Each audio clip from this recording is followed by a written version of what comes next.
केला तैसा पूर्वी धरावितेच एवढा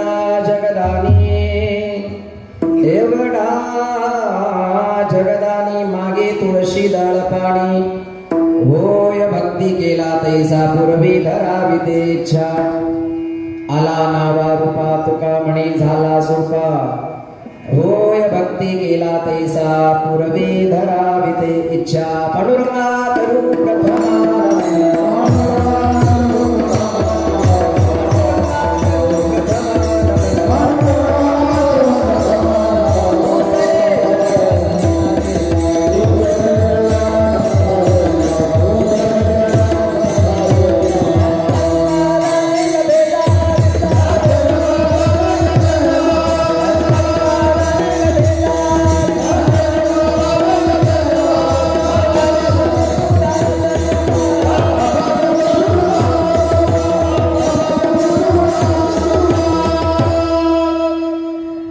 चरण सरोजम सान्द्र नीलांबुदाभं जगन्नीत पाणि मंडनं मंडनाना तरुण तुलसी माला कंदयं कंजनेत्रं सदय धवलहासं विठ्ठलं चिन्तयामि महायोग पीठे तटे भीमरथ्यां वरं पुण्डरीकाय दातुं मुनीन्द्रैः समागततिष्ठन्तमानन्दकन्दम् परब्रह्मलिंगं भजे पांडुरंग ओम नमो ज्ञानेश्वराय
भगवान हर सोपानो भगवान ब्रह्मा मुक्ताख्या ब्रह्मचित्कला गंगा विशुद्धं नितपाद स्पर्शं सर्वदृष्टितं सदाने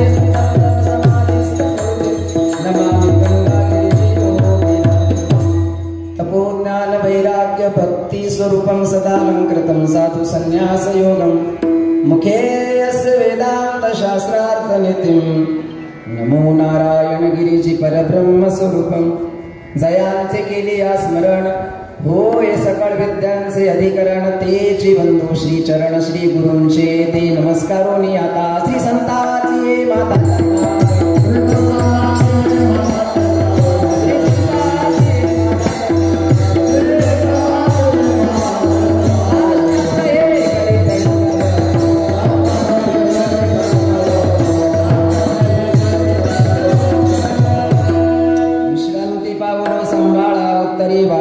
अंतरी प्रेम सुख काय माझी वाणी मानिल संतांचे रंजवू चित्तासे आपुलिया माझी वाणी तुझे वर्णे गुणनाम ऐसे देई प्रेम काही कळा एवढा प्रभू भावे तेने संपुष्टी राहावे होय भक्ती केला तैसा पूर्वी धराविते इच्छा प्रस्तुत प्रसंगी कीर्तन रूपी सेवेकरता निवडलेला अभंग जगद्गुरु जगतवंदनीय महाराष्ट्र भूषण वैराग्याचे मूर्तिमंत पुतळे देहू निवासी श्रीमंत जगद्गुरु श्री संत तुकाराम महाराज यांचा 4 चरणाचा या अभंगामध्ये जगद्गुरु तुकाराम महाराज भगवंताच्या भक्तीचा महिमा वर्णन करतायत.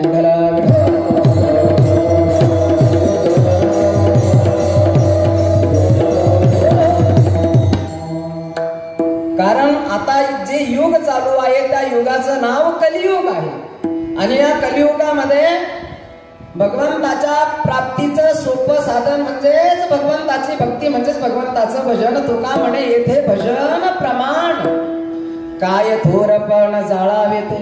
या कलियुगामध्ये भगवंताकडे जायचं असेल तर त्याकरता साधना नामसंकीर्तन साधन पै सोपे जळतील पापे जन्मांतरीची. तुका म्हणे सोपे आहे सर्वाहुनी, शहाणा तो धनी घेतो येते.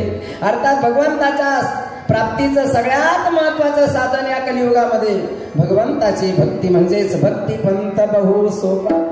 भगवंताची भक्ती अर्थात भगवंताचं भजन. जे भजन योगीराज सद्गुरु श्री गंगागिरीजी महाराजांनी केलं, जे भजन परमपूज्य गुरुवर्य ब्रह्मलीन सद्गुरु श्री नारायणगिरीजी महाराजांनी केलं. वारकरी संप्रदायामध्ये पांडुरंगाची भक्ती, पांडुरंगाचं भजन करणारे नवे नवे पांडुरंगाचं भजन करत असताना पांडुरंगाच्या भजनामध्ये ज्या वेळेला महापुरुष रंगले, रंगला या रंगी तुका विठ्ठल सर्वांगी. गोरोबा काकाचं जीवन चरित्र आपण ऐकतो बऱ्याच वेळेला. संसारिक जीवन जगत असताना जीवनामध्ये प्रसंग घडून आला तो. गोरोबाची कांता पाणी असी जाता. गोरोबा काका आहे त्यांची धर्मपत्नी, तिने सांगितलं स्वामी मी पाणी आणण्याकरता निघाले, आपलं लहान मूल आहे, मी पाणी आणण्याकरता चालले, तुम्ही मुलावर लक्ष असू द्या. आणि संती अर्थात गोरोबा काकाची धर्मपत्नी पाणी आणण्याकरता निघून जाते. आणि अशा वेळेला व्यवसाय आहे, आळ्यामध्ये उतरले गोरोबा काका, पाणी टाकलेलं आहे आणि चिखल तुडवण्याकरता आळ्यामध्ये उतरले, हातामध्ये चिपुळ्या घेतल्या, भगवंताच्या भजनामध्ये रंगले. ते मूल आलं खेळत खेळत, पण पांडुरंगाच्या भक्तीमध्ये रंगले. पांडुरंगाची भक्ती आहे. मूल आलं रांगत रांगत खेळत खेळत आलं आणि तसंच तुडवलंही गेलं.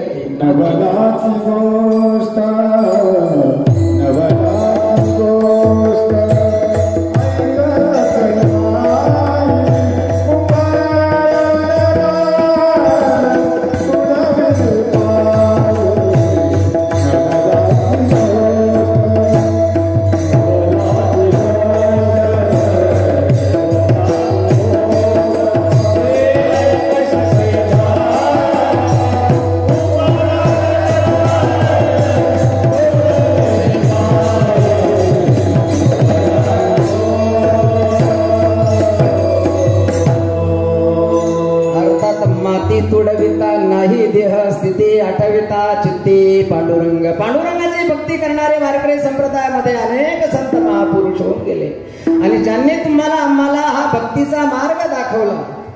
योगीराज सद्गुरु श्री गंगागिरीजी महाराजांच्याच कृपाशीर्वादाने, परमपूज्य गुरुवर्य ब्रह्मलीन सद्गुरु श्री नारायणगिरीजी महाराजांच्या कृपाशीर्वादाने श्री क्षेत्र झराला भेट ते श्री क्षेत्र पंढरपूर अर्थात पांडुरंगाच्या दरबारामध्ये आपण काल या ठिकाणी आलेलो आहोत. मजल दर मजल करत पंढरीची वारी, पंढरीची वारी साधू संतांनी केली. साधू संत बोलून जातात, पंढरीसी जारे आल्यानो संसारा दिनाचा सोयरा पांडुरंग. जगामध्ये एक असा देव आहे जो देव भक्ताची वाट पाहतो. वाट पाही उभा भेटीची आवडी, कृपाळू होता तडे होता वेळ, आणि त्याचं दर्शन झालं तर मागील परिहार, पुढे नाही शीन झाली या दर्शन एक वेळा. नवे नवे तुका म्हणे जन्म आल्याचे सार्थक. ज्या करता दुर्लभ असणारा हे मनुष्य शरीर, दुर्लभ असणारा हा नरदेह आपल्याला मिळाला, या नरदेहाला आल्यानंतर पांडुरंगाचं भजन, पांडुरंगाचं दर्शन जर घडलं जीवनामध्ये, तुका म्हणे जन्म आल्याचे सार्थक. विठ्ठलाची एक देखली विठ्ठलाची भक्ती. जगद्गुरु तुकाराम महाराज तर बोलून जातात, विठ्ठला मुची जीवन आगम निगमाचे स्थान, विठ्ठल सिद्धीचे साधन, विठ्ठल ध्यान विसावा, विठ्ठल मुळीचे दैवत, विठ्ठल वित्त गोत चित्त, विठ्ठल पुण्य आणि पुरुषार्थ, अवडी मात विठ्ठलाची, विठ्ठल विस्तारला जनी सप्तही पाताळे भरुणी, विठ्ठल व्यापक त्रिभुवनी, विठ्ठल मुनी मानस, विठ्ठल जीवीचा जिव्हाळा, विठ्ठल कृपेचा कोवळा, विठ्ठल प्रेमाचा पुतळा, लावी याला चाळा विश्व विठ्ठली, विठ्ठल बाप माय चुलता, विठ्ठल भगिनी आणि भ्राता विठ्ठले बिन चाड नाही होता तुका म्हणे आता नाही दुसरे अनेक दुसरे मज नाही नेमिलिया चित्तापासून या पांडुरंग ध्यानी पांडुरंग मनी जागृती स्वप्नी पांडुरंग माझे जीवीची आवड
काय जन्मोजन्मी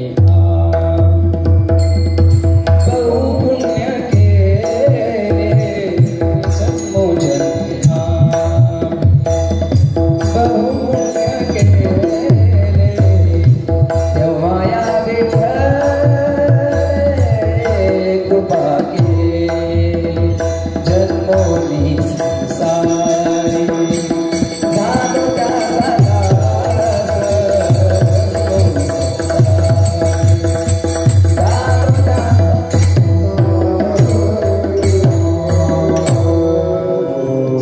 त्याचा महापुरुषांच्या सहवासामध्ये तुम्हाला आम्हाला पंढरपूरची वारी करायला मिळते ते गोदावरी धाम श्री क्षेत्र सराला भेट परम पूजनीय परम आदरणीय परम श्रद्धेय महंत गुरुवर्य स्वामी श्री रामगिरीजी महाराजांच्या सहवासामध्ये संगतीमध्ये आपल्याला पायी तीर्थयात्रा करायला मिळते जवळजवळ महाराज जेव्हापासून बेटाच्या गादीवर बसले परमपूज्य गुरुवारी ब्रह्मलीस गुरु श्री नारायणगिरीजी महाराजांच्या काळामध्ये काही काळपर्यंत पंढरीची वारी बंद झाली होती काही कारणास्तव पण त्यानंतर महाराज ब्रह्मलीन झाल्यानंतर महाराजांनी बेटाची धुरा आपल्या खांद्यावर घेतली जसं वारकरी संप्रदायाची पताका खांद्यावर घेऊन पंढरीची वारी करणारे पहिले वारकरी भगवान शिव आहे बरं का पंढरीची वारी करणारे पहिले वारकरी कोण आहे असं जर आपल्याला कोणी विचारलं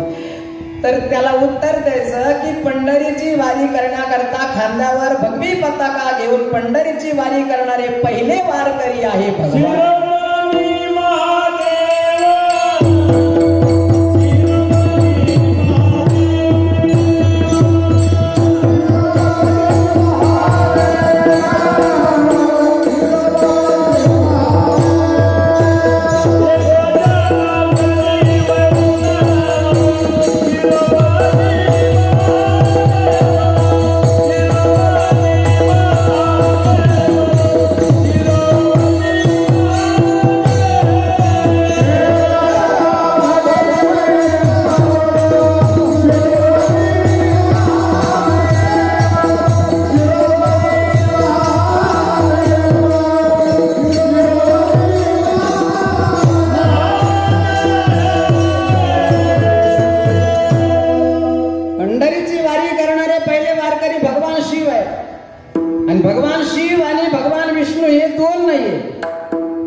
नरहरी महाराजांचं चरित्र आपण ऐकत असतो नरहरी महाराज आज पंढरपूर क्षेत्रामध्ये राहत होते पण ज्या वेळेला कुणीतरी सावकार त्याला नवस केला होता देवाला जर मला पुत्र संतती झाली तर मी देवाच्या कंबरेला सोन्याचा कटदोरा करीन आणि योगायोगानं पुत्ररत्न झालं सोन्याचा कटदोरा कोण बनवून देईल मला, म्हणून पंढरपूर क्षेत्रामध्ये राहणारे नरहरी महाराज भेटले त्यांना. तो सावकार भेटला, सांगितलं मी देवाला नवस केलेला आहे पांडुरंगाला.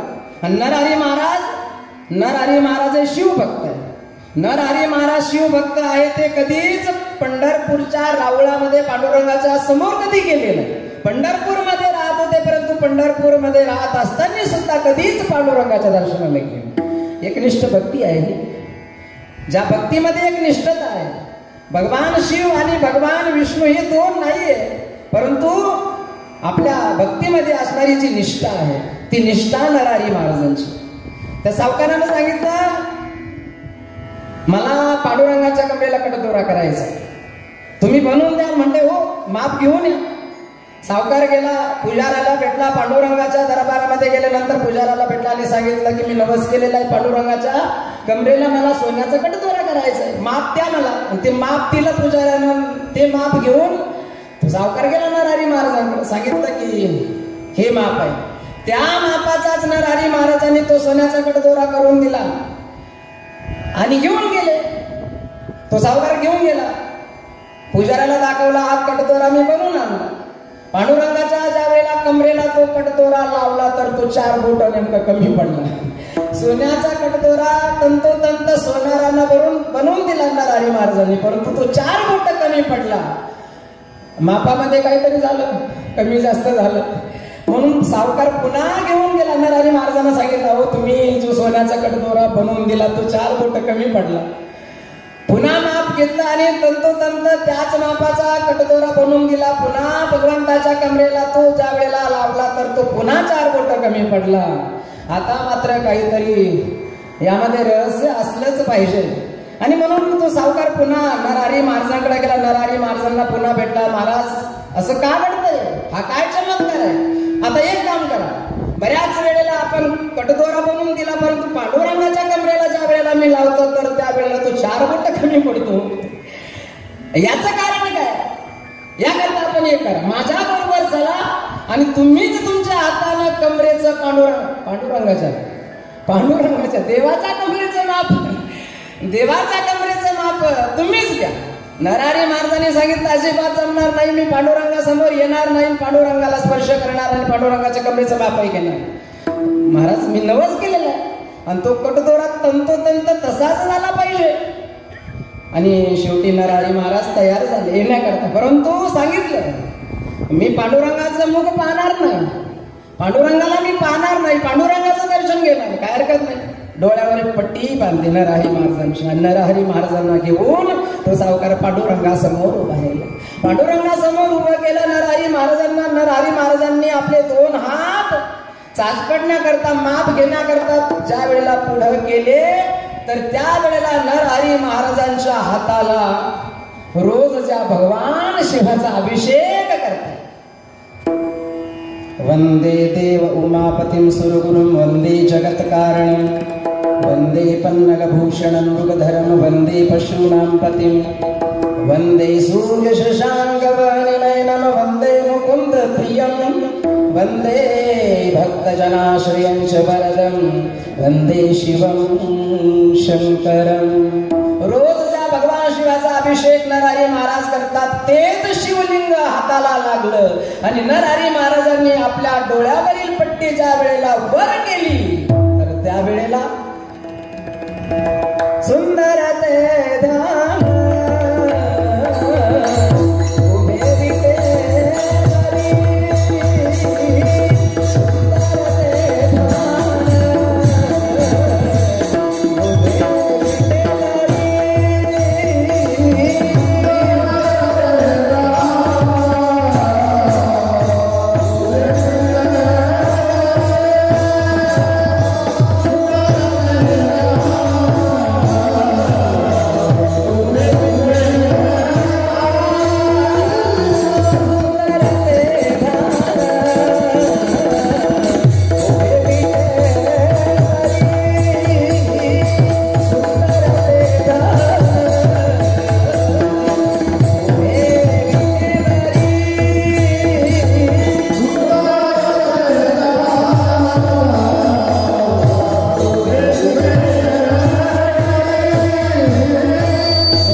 थोडीशी वर करून पाहिली तर राजस सुकुमार मदनाचा पुतळा रवी शशी कळा लोपलिया कस्तुरी मळवट चंदनाची उटी रुळी माळ कंठी वैजयंती भगवंताचं स्वरूप पांडुरंगाला ज्या वेळेला पाहिलं डोळ्यावर पट्टी होती बांधलेली पुन्हा खाली गेली पुन्हा तास पडायला लागले शिवलिंग लागलं पुन्हा डोळ्यावरील पट्टी थोडीशी वर करून पाहिली पुन्हा पांडुरंगाचं दर्शन घडलं अर्थात भगवंताच्या यथार्थ स्वरूपाचा परिचय नरहरी महाराजांना या ठिकाणी झाला की भगवान पांडुरंग आणि भगवान शिव हे दोन नाहीये म्हणून आजही जर आपण पांडुरंगाच्या दर्शनाला गेलो ना बरं का पांडुरंगाच्या दर्शनाला गेल्यानंतर ज्या वेळेला भगवान शिव पांडुरंगाला भेटण्याकरता आले पांडुरंगाचं दर्शन घेण्याकरता ज्या वेळेला भगवान शिव आले हा देव आहे भक्ताची वाटच पाहत वाट पाहे उभा भेटीची आवडी आणि ज्या वेळेला भगवान शिव आल्यानंतर पांडुरंगाला एवढा आनंद झाला पांडुरंगानं भगवान शिवाला म्हणून पांडुरंगाच्या मूर्तीवर आजही आपण जर पाहिलं तर काय आहे शिवलिंग आहे आद्यगुरु शंकराचार्यांनी पांडुरंगाष्टक या स्तोत्रामध्ये वर्णन केलं जसं प्रमाणं भवाब्देर्दं मामकानां नितंबः कराभ्यां धृतो येन तस्म विधातु सत्ते धृतो नाभिकोशः परब्रह्मलिंगं भजे पांडुरंगं हा देव आहे भगवान शिव देव आहे नुसता देव नाही महादेव आहे परंतु या महादेवाला पांडुरंगाने आपल्या डोक्यावर उचलून धरलं हे प्रेम आहे देवाचं भक्तावर प्रेम आहे म्हणून एक विचारवंत महापुरुष त्यानं 4 वेद 6 शास्त्र 18 पुराण ब्रह्मांडामध्ये जेवढे काही धर्मग्रंथ असतील ते संपूर्ण चालले त्यानं आणि त्या संपूर्ण धर्मग्रंथाचा सार त्यानं एका श्लोकामध्ये काढला तो श्लोक तो महापुरुष समाजाला सांगतो तो म्हणतो की मया पुराणोपपुराण युक्ता आजपर्यंत मी अनेक धर्मशास्त्र ग्रंथाचं अध्ययन केलं आणि त्या अध्ययनातून निष्कर्ष हा निघाला काय निष्कर्ष निघाला मया पुराणोपपुराण युक्ता सांगस्य वेदाः स्मृतयः समस्ताः एतानि सर्वाणि विलोकितानि न क्वापि दृष्टः शिव विष्णु भेदः शिव आणि विष्णू यांच्यामध्ये भेद नाहीये म्हणून योगीराज सद्गुरु श्री गंगागिरीजी महाराज जे होते ना हे योगीराज सद्गुरु श्री गंगागिरीजी महाराज हे शिव उपासक आहे कारण आपण महाराजांच्या मुखातून बऱ्याच वेळेला ऐकत असतो की श्री क्षेत्र गोदावरी धाम सरला बेटामध्ये जे शिव मंदिर आहे त्या शिव मंदिरामध्ये जे शिव पिंड आहे आणि पिंडीवर जे शिवलिंग स्थापन केलेलं आहे ते शिव मंदिरामध्ये असणारं पिंडीवरचं शिवलिंग हे योगीराज सद्गुरु श्री गंगागिरीजी महाराजांच्या झोळीतील पूजेचं शिवलिंग आहे बेटामध्ये जे शिव मंदिर आहे तर ते शिवलिंग गंगागिरीजी महाराजांच्या पूजेचं शिवलिंग आहे म्हणजे याचा अर्थ असा झाला की गंगागिरीजी महाराज हे शिव उपासक आहे परंतु ज्या वेळेला पंढरीची वारी आली म्हणत असतो आपण अभंग संपत्ती सोहळा नावडे मनाला संपत्ती सोहळा नावडे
मासी कधी एकादशी, हा आषाढी आणि कार्तिकी वारीला जर वारकरी पंढरीत नसला तर समजून घ्यावं त्याचा 10वा 12वा 13वा काय असेल तो सर्व विधी या ठिकाणी केला पाहिजे. पंढरीची वारी योगीराज सद्गुरु श्री गंगागिरीजी महाराज, त्यागमूर्ती योगीराज सद्गुरु श्री गंगागिरीजी महाराज श्री क्षेत्र बेटामध्ये राहत होते. निर्जन स्थान आहे. गंगागिरीजी महाराज ज्या वेळेला राहत होते त्यावेळेला बेटाची परिस्थिती आज जशी आहे तशी नव्हती. योगीराज सद्गुरु श्री गंगागिरीजी महाराज ज्या वेळेला राहत होते त्यावेळेला जंगल होतं त्या ठिकाणी. आणि गंगागिरीजी महाराज बेटामध्ये राहत असताना आषाढी वारी आली की आषाढी वारी आल्यानंतर पाला पाचोळा गवताची बनवलेली झोपडी तिला आग लावून योगीराज सद्गुरु श्री गंगागिरीजी महाराज जो देव भक्ताची वाट पाहतो अशा पांडुरंगाच्या दर्शनाकरता योगीराज सद्गुरु श्री गंगागिरीजी महाराज दरवर्षी पंढरपूरला येत असायचे.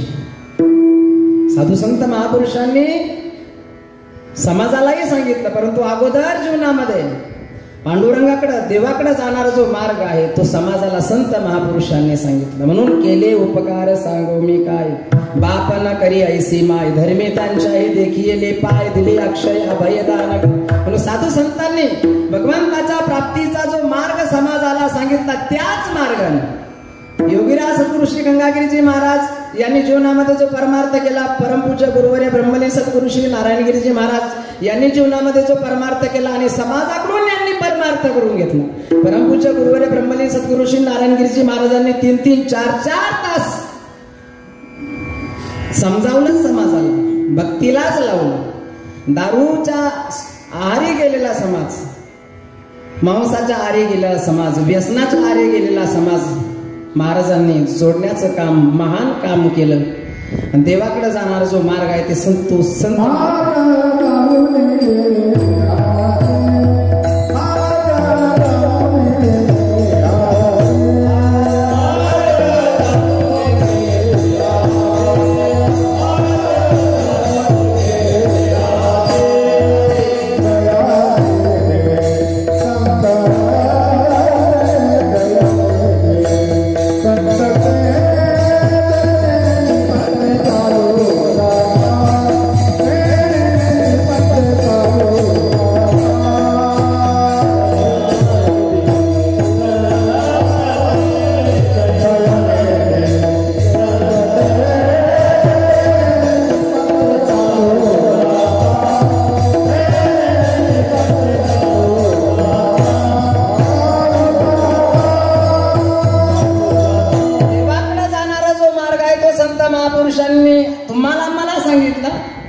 सेवेकरता निवडलेला अभंग तर जगद्गुरु तुकाराम महाराजांचा. आणि अभंगामध्ये जगद्गुरु तुकाराम महाराज भक्तीचा महिमा, भक्तीचं महात्म्याचं वर्णन करतात. पण ज्या देवाची भक्ती करण्याकरता जगद्गुरु तुकाराम महाराज तुम्हाला आम्हाला सांगतात तो असणारा जो देव आहे, तो देव भक्तीच्याच सामर्थ्यामुळं संत महापुरुषांनी त्याच देवाला आपल्या हृदयामध्ये धारण केलं. पण एका साधकानं जगद्गुरु तुकाराम महाराजांना विचारलं, महाराज ज्या देवाची भक्ती करण्याकरता, आता काही लोक देवच मानत नाही, काही लोक देव मानत नाही. जगामध्ये कितीतरी लोक आहे, करोडो समाज आहे, पण पंढरपूरमध्ये किती आहे आज? पंढरपूरमध्ये बोटावर मोजण्या इतकाच आहे. जगामध्ये करोडो लोक आहे.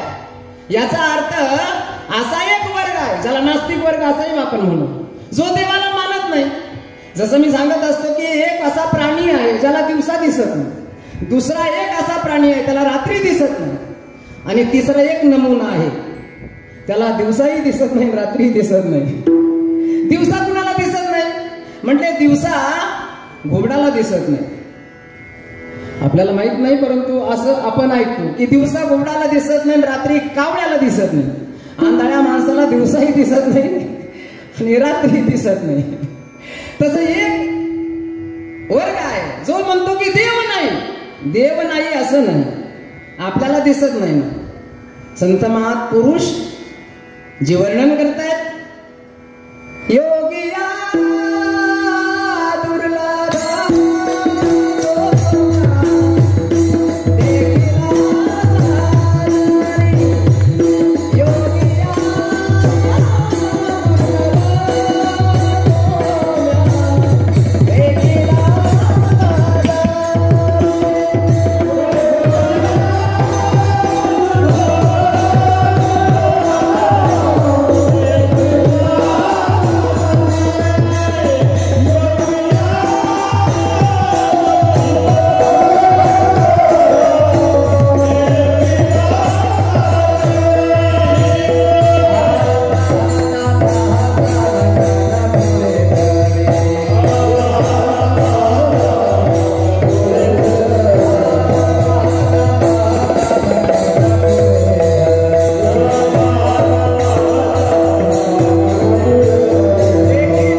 बुद्धिरूपी असणाऱ्या मैत्रिणी सोबत संवाद करत असताना माऊली ज्ञानेश्वर महाराज म्हणतात की जो योग्याला दिसू शकत नाही, योग्याला जो दिसत नाही तो मी पाहिला, योगी या दुर्लभ तो म्या देखिला. देखिला म्हणजे देवाला पाहिलं, पाहिला नंदाचा, त्याला पाहिलं. हे संत महापुरुषांचे अनुभव आहे. अर्थात याचा अर्थ असा झाला की देव आहे, दिसत नाही.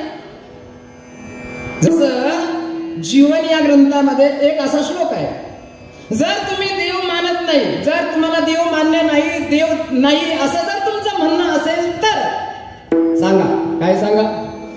जगता, या जगाचा जर कोणी करता नसेल, हे ब्रह्मांड जर आपोआप असंच झालं असं जर तुम्ही मानत असाल तर, सुभाषितकारांनी वर्णन केलं, जगता यदिनो करता, या जगाचा जर कोणी करता नाहीये, या जगाचं सूत्रसंचालन करणार कोणीच नाहीये असं जर तुम्ही मानत असाल तर सांगा, जगता यदिनो करता कुलाले नविना घटा. कुंभाराशिवाय मडकं दाखवा आणि चित्रकाराशिवाय चित्र दाखवा. ज्या आरती समोर मडक मातीचा घट पाहिला, समजावा की या मडक्याला, या घटाला बनवणारा कुणीतरी आहे, आपोआप नाही. चित्र भिंत आहे, भिंतीवर सुंदर चित्र आहे, चित्र पाहिलं की समजावा या चित्राला काढणारा कोणीतरी चित्रकार आहे, चित्र आपोआप नाही. तसं जग आहे, हे विश्व आहे, हे ब्रह्मांड आहे, या ब्रह्मांडाचं सूत्रसंचालन करणारी एक शक्ती आहे, ती दिसत नाही. जसं या इलेक्ट्रिक वायर मध्ये इलेक्ट्रिक वीज आहे पण दिसत नाही, म्हणायची सोय नाही, आहे म्हणावं तर दाखवता येत नाही. जसं सुभाषितकाराने एके ठिकाणी वर्णन केलं, पुष्पे गंधम तिले तैलम काष्टे अग्निम पैसे घृतम इक्षौगुणम तथा देहे पश्चात्मानम विवेकतः. या इलेक्ट्रिक वायर मध्ये इलेक्ट्रिक वीज आहे परंतु ती दिसत नाही, जरी दिसत नसली तरी परंतु ती आहे. तसं या अनंत ब्रह्मांडाचं सूत्रसंचालन करणारी जी शक्ती आहे तिलाच देव म्हणतात. ती जरी दिसत नसली तरी परंतु तिला दिसण्याकरता साधू संतांनी जे केलं. इथे एका साधकानं प्रश्न विचारला, जगद्गुरु तुकाराम महाराजांना विचारलं, महाराज तुम्ही आम्हाला देवाची भक्ती करायला म्हणून सांगता, पण तू ज्या देवाची भक्ती करायला तुम्ही आम्हाला सांगता तो जो देव आहे तो आहे तरी केवढा, त्याचं वर्णन केलं जगद्गुरु तुकाराम महाराजांनी अभंगाच्या.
प्रश्न सगळ्यांनाच उपस्थित झाला पाहिजे की ज्या देवाची भक्ती आपल्याला करायला संत महात्मे सांगतात तो देव केवढा आहे. जगद्गुरु तुकाराम महाराजांनी ढोबळपणानं सरळ उत्तर देऊन टाकलं की ज्या देवाची भक्ती करायला म्हणून मी तुम्हाला जे सांगतो तो देव एवढा आहे.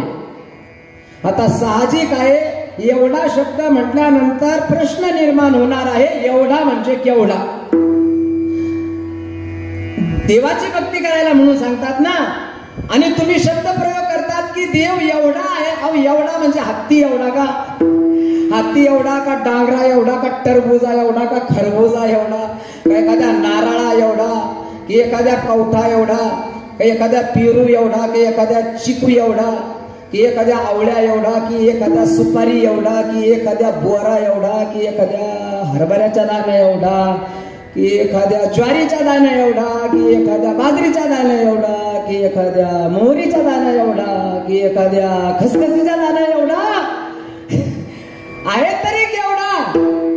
जगद्गुरु तुकाराम महाराजांनी एका प्रमाणे त्याचं उत्तर असं दिलं की अनुरेणू या थोकडा तुका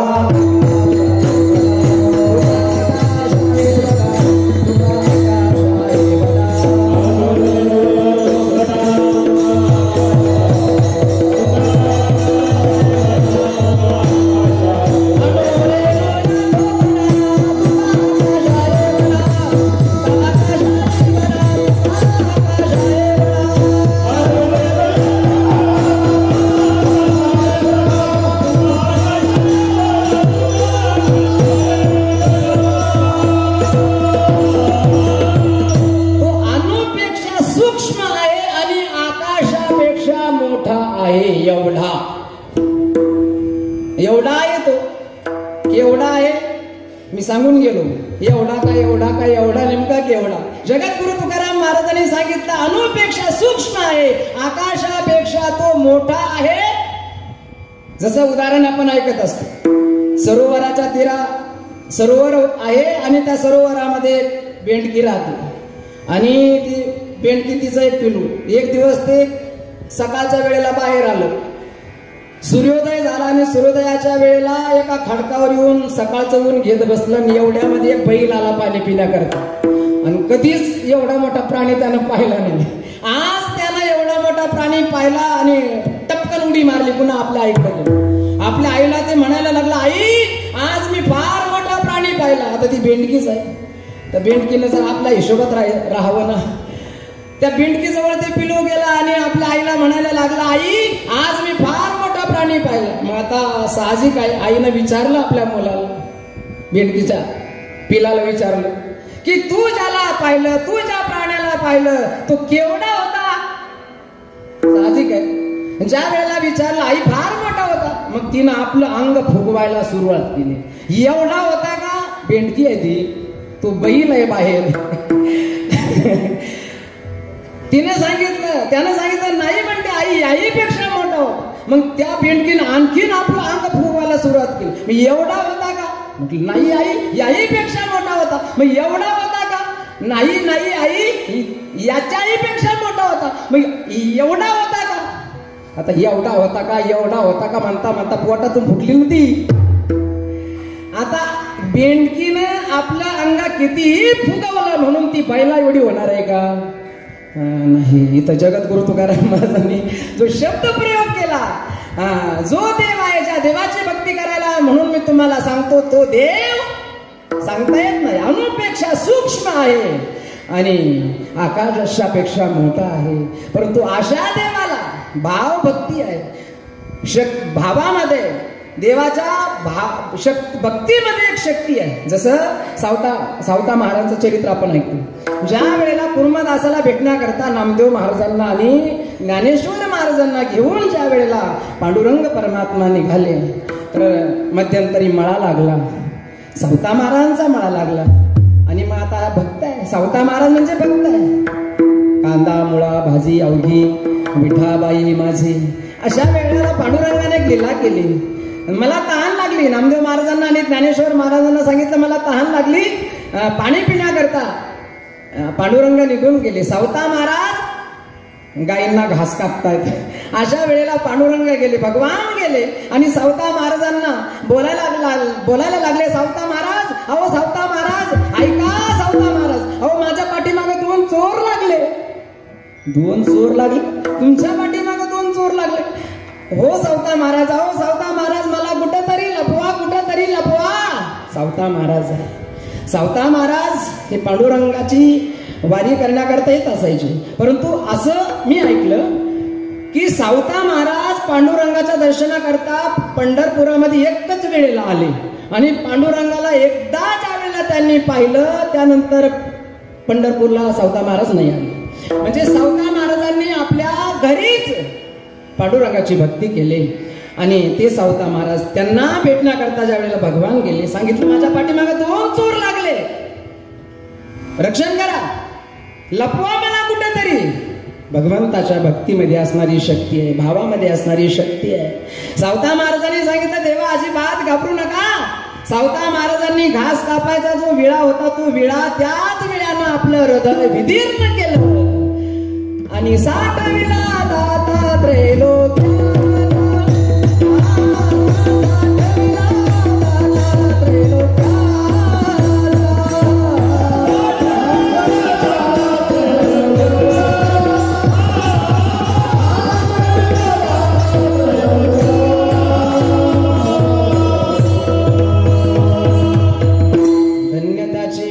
धन्यताचा पिता साठविला दाता त्रैलोक्याचा. कशामुळं साठवला? एवढा प्रभू भावे भाव आहे, एवढा प्रभू भावे तेने संपुष्टी राहावे. होय भक्ती केला तैसा पूर्वी धरावी ते इच्छा विडोपार.